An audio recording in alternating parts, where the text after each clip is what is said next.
헌법재판소가 오늘 24일 한덕수 국무총리 탄핵 사건에 대한 선고를 합니다. 국내외적으로 당면한 어려운 현실 속에서 국무총리 공백 사태를 87일이나 야기시킨 것은 너무나 안타까운 일입니다. 민주당은 한 총리 탄핵 소추 핵심 사유였던 내란죄 철회를 요청하면서 이미 탄핵의 정당성을 상실했습니다.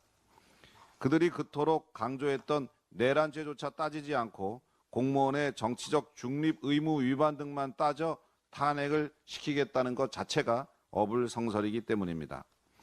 헌법재판소는 늦었지만 지금이라도 한덕수 국무총리가 국정을 살필 수 있도록 직무에 복귀시켜야 합니다.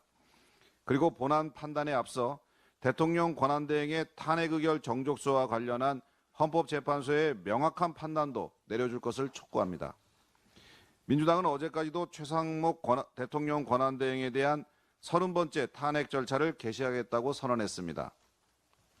하지만 한 총리의 업무 복귀가 이루어지면 최상목 권한대행에 대한 탄핵은 아무런 의미도 가질 수 없게 됩니다.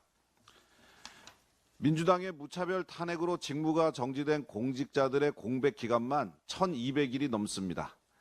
탄핵 소추로 인한 변호사 비용으로 수많은 국민의 혈세가 낭비되고 있습니다. 한덕수 총리에 대한 9번째 탄핵 기각 결정과 함께 민주당의 무책임한 줄탄핵 시도 역시 악의 고리를 반드시 끊어내야 합니다. 옛말에 뿌린 대로 거둔다고 했습니다. 민주당이 다수 의석을 악용해 정략적으로 남발한 탄핵에 대한 결과는 결국 민주당에 대한 국민들의 탄핵으로 이어질 것입니다. 어제 한 여론조사 결과 거짓말을 가장 잘하는 정치인 1위로 민주당 이재명 대표가 뽑혔다고 합니다.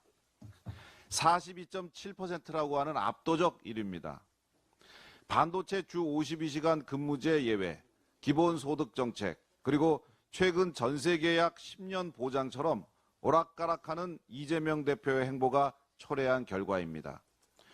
또한 본인 재판은 온갖 수단을 총동원해 지연시키는 법꾸라지 같은 모습을 보이면서 대통령 탄핵 심판은 서둘러 종결지으라며 헌법재판소를 압박하는 이중적 모습에 대한 국민들의 평가입니다. 이재명 대표는 앞서 지난 6일 2030이 뽑은 위험한 정치인 1위도 차지한 바 있어 벌써 이관왕입니다. 이때도 42%의 압도적 1위였습니다. 본인들 뜻대로 하지 않는다고 대통령 권한대행을 상대로 몸조심하라며 조폭들이나 하는 협박을 서슴지 않는 모습을 이미 청년들은 예견하고 있었던 것입니다.